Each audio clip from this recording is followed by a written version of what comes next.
Next topic is random rubble masonry. നിങ്ങളുടെ സിലബസിൽ നിങ്ങൾക്ക് പഠിക്കാനുള്ളത് masonryയിൽ brick masonry കഴിഞ്ഞിട്ടുള്ളതാണ് random rubble masonry.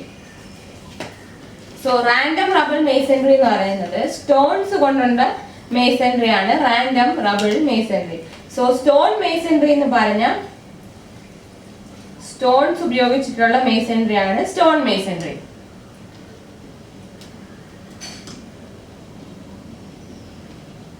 Brick masonry brick ഉപയോഗിച്ചിട്ടുള്ള മേസൺറി ആണെങ്കിൽ സ്റ്റോൺ മേസൺറി എന്ന് പറഞ്ഞാൽ സ്റ്റോൺ ഉപയോഗിച്ചിട്ടുള്ള മേസൺറി. ഈ സ്റ്റോൺ മേസൺറി തന്നെ രണ്ട് ക്ലാസിഫിക്കേഷൻ വരുന്നു. Rubble masonry and ashlar masonry. Rubble മേസൺറിയും ആഷ്ലാർ മേസൺറിയിലും രണ്ട് ടൈപ്പ് മേസൺറി ഉണ്ട്. ഇതിനകത്ത് റബിൾ മേസൺറി എന്ന് വെച്ചാൽ blocks of stones which are undressed or റഫ്ലി യൂസ്ഡ്. അതായത് റബിൾ മേസൺറിക്കകത്ത് സ്റ്റോൺസ് അൺഡ്രസ്ഡ് അല്ലെങ്കിൽ റഫ്ലി ഡ്രസ്ഡ് ആയിരിക്കും. അൺഡ്രസ്ഡ് ഓർ റഫ്ലി ഡ്രസ്ഡ് സ്റ്റോൺസ്. സ്റ്റോൺസിനെ ഡ്രസ് ചെയ്യാന്ന് പറഞ്ഞാൽ അതിന്റെ സൈഡൊക്കെ ചെത്തി ഒന്ന് ഷേപ്പ് ആക്കി എടുക്കുന്നതിനാണ് ഈ ഡ്രസ്സിംഗ് എന്ന് പറയുന്നത്. സോ റബിൾ മേസൺറിക്കകത്ത് ഒന്നെങ്കിൽ സ്റ്റോൺസിനെ ഡ്രസ് ചെയ്യാതെ എടുക്കും അല്ലെങ്കിൽ റഫ് ആയിട്ടൊന്ന് ഡ്രസ് ചെയ്യും. വെറാസ് ആഷ്ലാർ മേസൺറിയിൽ regular and finely dressed stones are used. ആഷ്ലാറിലാകുമ്പോൾ regular and finely dressed stones ആയിരിക്കും ഉപയോഗിക്കുക. സോ സ്റ്റോൺ മേസൺറിയുടെ രണ്ട് മെയിൻ കാറ്റഗറീസ് ഉണ്ട്, റബിൾ മേസൺറിയും ആഷ്ലാർ മേസൺറിയും. റബിൾ മേസൺറിക്കകത്ത് സ്റ്റോൺസ് ഒന്നി ഡ്രസ് ചെയ്യാതെ എടുക്കും അല്ലെങ്കിൽ റഫ് ആയിട്ടൊന്ന് ഡ്രസ് ചെയ്തെടുക്കും. വെറാസ് ആഷ്ലാർ മേസൺറിയിൽ സ്റ്റോൺസിനെ റെഗുലറും ഫൈനും ആയിട്ട് ഡ്രസ് ചെയ്യുക, അതായത് നല്ല ഷേപ്പിൽ ഡ്രസ് ചെയ്തെടുത്തിട്ടാണ് ഉപയോഗിക്കുന്നത്. ഇതിൽ നിങ്ങൾക്ക് റബിൾ മേസൺറിയിലെ റാൻഡം റബിൾ മേസൺറി ആണ് പഠിക്കാനുള്ളത്. ഈ റാൻഡം റബിൾ മേസൺറിയിൽ വരുന്ന ഒരു കാറ്റഗറിയാണ് random rubble masonry. Random rubble masonry. So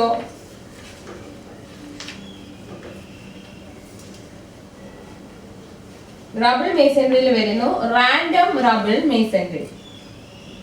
ഈ റാൻഡം റബിൾ മേസൺറിയിൽ തന്നെ രണ്ടെണ്ണം ഉണ്ട്, അൺകോസ്റ്റും ഉണ്ട് കോസ്റ്റും ഉണ്ട്. റാൻഡം റബിൾ മേസൺറിയുടെ രണ്ട് കാറ്റഗറി ഉണ്ട്, uncoursed and coursed. So random rubble മേസൺറിയിൽ രണ്ട് ടൈപ്പ് ഉണ്ട്, അൺകോസ്റ്റും ഉണ്ട് കോസ്റ്റ് റാൻഡം റബിൾ മേസൺറിയും ഉണ്ട്. നമുക്ക് അൺകോസ്റ്റിനെ പറ്റി നോക്കാം. So random rubble masonry uncoursed. It is the roughest and cheapest form of stone masonry. Stone മേസൺറിയുടെ റഫസ്റ്റ് ആൻഡ് ചീപ്പസ്റ്റ് ഫോം ആണ്. റഫസ്റ്റ് ആണ് ചീപ്പസ്റ്റ് ആണ്. Roughest and cheapest form of stone masonry. Roughest and cheapest form of stone masonry ആണ് uncoursed random rubble masonry. ഇവിടെ stones പല ഷേപ്പിലും സൈസിലും ഉള്ള സ്റ്റോൺസ് ആണ് യൂസ് ചെയ്യുന്നത്. Stones of different shapes and sizes are employed are used. പല ഷേപ്പിലും സൈസിലും ഉള്ള സ്റ്റോൺസ് ആണ് യൂസ് ചെയ്യുന്നത്. യൂസ് ചെയ്ത സ്റ്റോൺസ് എന്ന് പറയുന്നത് ഇറഗുലർ സൈസും ഷേപ്പും as obtained from quarry. As ക്വാറിയിൽ നിന്നും കിട്ടുന്നത് പോലെ യൂസ് ചെയ്യും. ആസ് ഒബ്റ്റൈൻഡ് ഫ്രം ക്വാറി സ്റ്റോൺസിനെ യൂസ് ചെയ്യുന്നു. ഇറഗുലർ ഷേപ്പും സൈസും ആയിരിക്കും. യൂസ് ചെയ്യുന്ന സ്റ്റോൺസിന് ഇറഗുലർ ഷേപ്പ് ആൻഡ് സൈസ്. ക്വാറിയിൽ നിന്ന് കിട്ടുന്ന സ്റ്റോൺസിനെ അതുപോലെ എടുത്ത് ഉപയോഗിക്കും, അതിന് ഇറഗുലർ ഷേപ്പും സൈസും ആയിരിക്കും. Stones are so arranged that vertical joints be staggered. Stones arranged to form staggered vertical joints.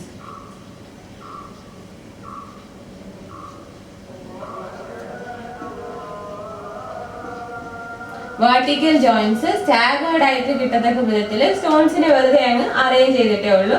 Also many header stones are used to get good bonding. ഇതിൽ നല്ല ലോഡ് ഡിസ്ട്രിബ്യൂഷനും ഉണ്ട്, ഒരുപാട് ഹെഡർ സ്റ്റോൺസും യൂസ് ചെയ്യുന്നുണ്ട്. Header stones are used for good bonding. നല്ല ബോണ്ടിങ്ങിന് വേണ്ടി header stones use ചെയ്യുന്നുണ്ട്. പിന്നെ ഇതിൽ ബെറ്റർ ലോഡ് ഡിസ്ട്രിബ്യൂഷൻ ആണ്. ബെറ്റർ ലോഡ് ഡിസ്ട്രിബ്യൂഷൻ, ഇതിൽ ബെറ്റർ ലോഡ് ഡിസ്ട്രിബ്യൂഷനും ആയിരിക്കും. അതായത് ഹെഡർ സ്റ്റോൺസ് ഒക്കെ യൂസ് ചെയ്യുന്നുണ്ട് നല്ല ബോണ്ടിങ് കിട്ടാൻ വേണ്ടി. പിന്നെ റാൻഡം റബിൾ മേസൺറി അൺകോസ്റ്റ് ടൈപ്പ് ആണെങ്കിൽ ബെറ്റർ ലോഡ് ഡിസ്ട്രിബ്യൂഷനും ആണ്. Now random rubble masonry built into courses. Uncosted built into course അല്ലെങ്കിൽ built into courses എന്ന് പറയുന്നതാണ് second category.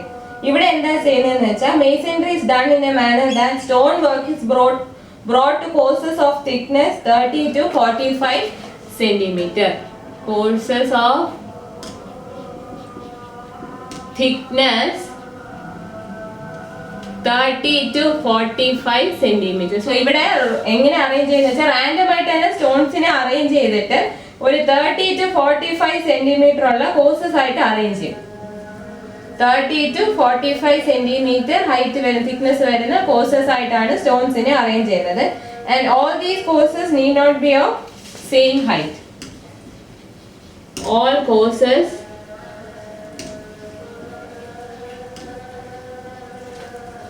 may not be of same height. ഇവിടെ സ്റ്റോൺസിനെ റാൻഡം ആയിട്ട് അറേഞ്ച് ചെയ്ത് കോഴ്സ് ആക്കാൻ നോക്കുന്നു. കോഴ്സിന്റെ തിക്നെസ് എന്ന് പറയുന്നത് 30 to 45 സെന്റിമീറ്റർ ആയിരിക്കും. പക്ഷെ എല്ലാ കോഴ്സസും ഒരേ ഹൈറ്റ് ആവണമെന്നില്ല. നമ്മൾ ബ്രിക്കിലാകുമ്പോൾ കോഴ്സസ് എല്ലാം ഒരേ ഹൈറ്റ് ആണ്. പക്ഷെ random rubble masonry built in കോഴ്സസിനകത്ത് കോഴ്സസ് എല്ലാം ഒരേ ഹൈറ്റ് ആവണമെന്നില്ല.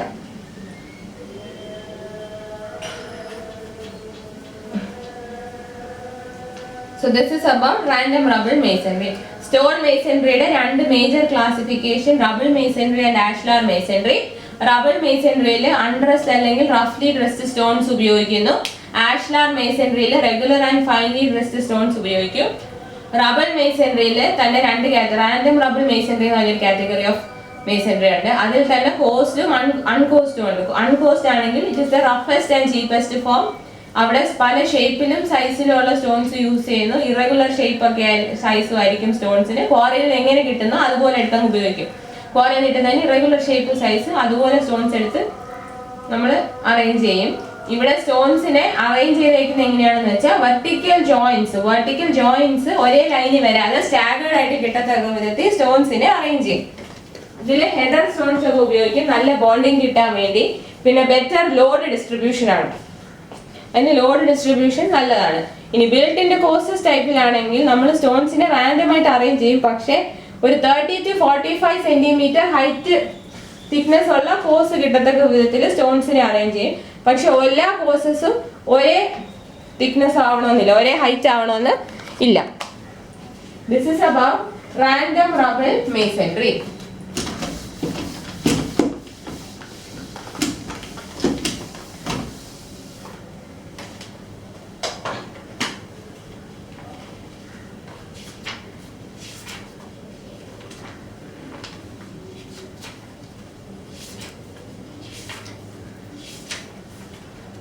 Next is green building.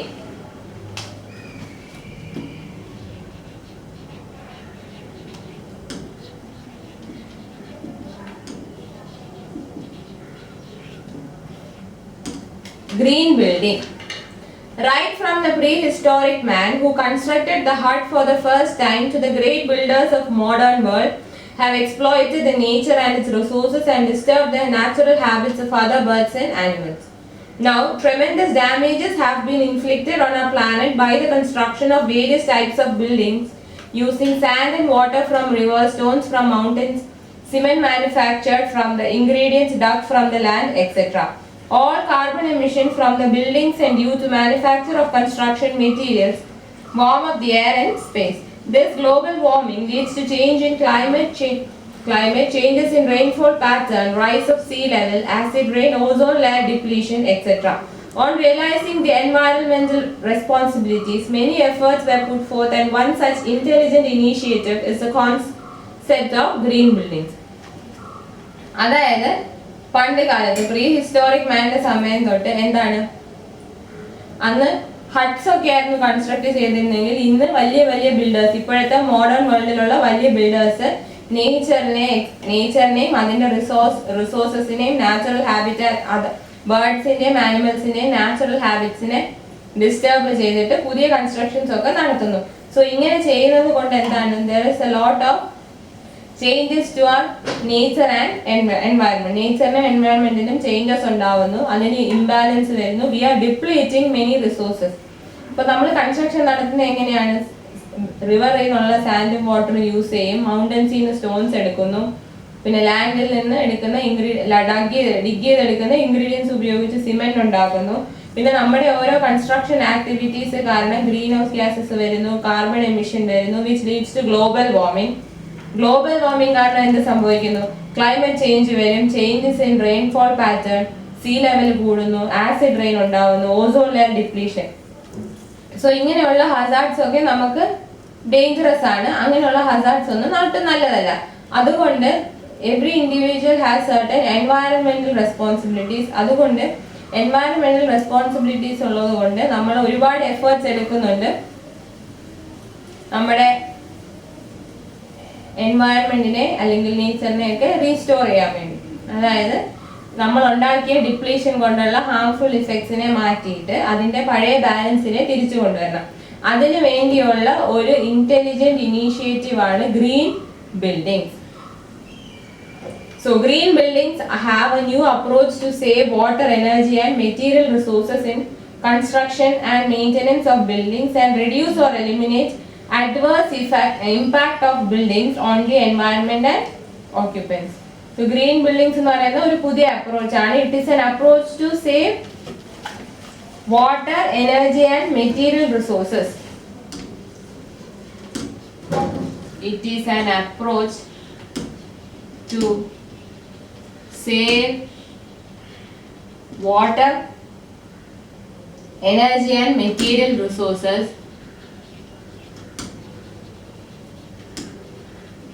Energy and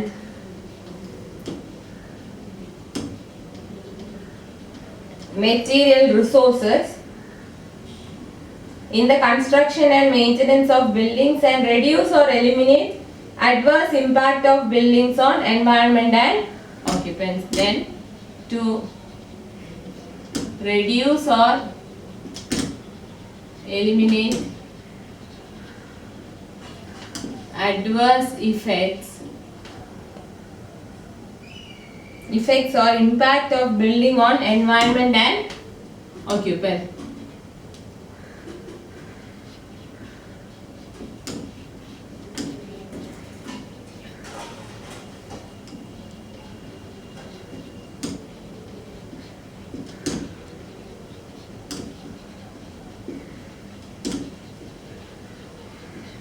so വാട്ടറിന്റെയും എനർജിയുടെയും മെറ്റീരിയൽ റിസോഴ്സസിനെയും സേവ് ചെയ്യാനുള്ള ഒരു അപ്രോച്ചും അതുപോലെ തന്നെ നമ്മുടെ ആക്ടിവിറ്റീസ് ബിൽഡിംഗ് ആക്ടിവിറ്റീസ് കൊണ്ടുണ്ടാവുന്ന എൻവയറൺമെന്റിലും ഓക്യുപ്പൻസിനും ഉണ്ടാവുന്ന അഡ്വേഴ്സ് ഇമ്പാക്ട്സിനെ എലിമിനേറ്റ് ചെയ്യാനോ റെഡ്യൂസ് ചെയ്യാനോ ഉള്ള ഒരു അപ്രോച്ചാണ് ഈ green building. Now let us see what is the definition of green building. A green building is one which uses less water. And the definition noka. A green building is one which uses less water, optimizes energy efficiency, optimizes energy efficiency, conserves natural resources, conserves natural resources, generates less waste, generates less waste, provides healthier space for occupants, provides healthier space to occupants. So ഇതാണ് green building ന്റെ definitionലെ key points. എന്താണ് definition? Green building is one which uses less water. വളരെ കുറച്ച് water use ചെയ്ത് ഓപ്റ്റിമൈസസ് energy efficiency optimise ചെയ്തുകൊണ്ട് കൺസേർവ്സ് natural റിസോഴ്സസിനെ ഓവറായിട്ട് exploit ചെയ്യാതെ conserve ചെയ്തുകൊണ്ട് ജനറേറ്റ്സ് ലെസ് വേസ്റ്റ് ജനറേഷൻ കുറച്ചുകൊണ്ട് പിന്നെ ഓക്യുപ്പൻസിന് ഹെൽത്തിയർ സ്പേസ് പ്രൊവൈഡ് ചെയ്യും when compared to conventional building. So ഇതാണ് green building. So what is the green building? Green building is one which uses less water, optimizes energy efficiency, conserves natural resources, generates less waste and provides healthier spaces for occupants as compared to a conventional building. So green buildings are eco-friendly structures. Green buildings എന്ന് പറയുന്നത് they are eco-friendly structures. Green buildings are eco-friendly structures. Green buildings are eco-friendly structures and helps the earth and people to retain nature to a maximum extent possible. അത് earthനെയും പീപ്പിളിനെയും നേച്ചറിനെ retain ചെയ്യാൻ വേണ്ടി സഹായിക്കുന്നു. കഴിയുന്നത്രയും പരമാവധി നേച്ചറിനെ retain ചെയ്യാൻ green buildings earthനെയും പീപ്പിളിനെയും സഹായിക്കുന്നു in 3 ways. Retains nature in 3 ways. പരമാവധി earthനെയും പീപ്പിളിനെയും nature retain ചെയ്യാൻ അത് ഹെൽപ്ഫുൾ ആണ് ഗ്രീൻ ബിൽഡിംഗ്സ്. എങ്ങനെയാണെന്ന് നോക്കാം. By retaining the external environment at the location of building. Retaining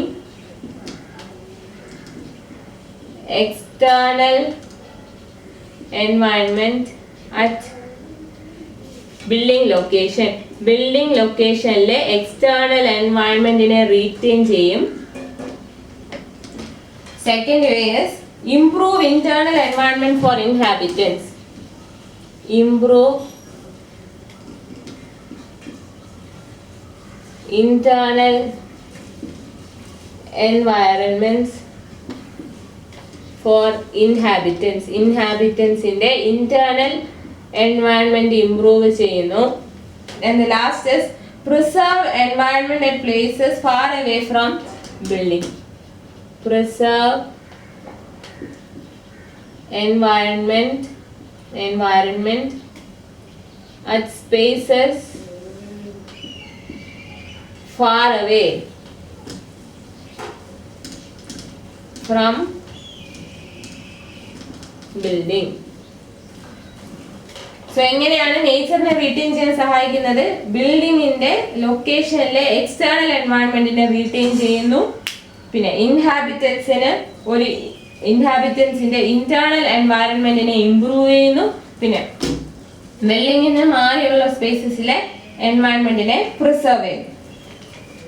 so this is about green building. ഒന്നുകൂടെ definition പറയാം. A green building is one which uses less water, optimizes energy efficiency, conserves natural resources, generates less waste and provides healthier spaces for occupants as compared to a conventional building.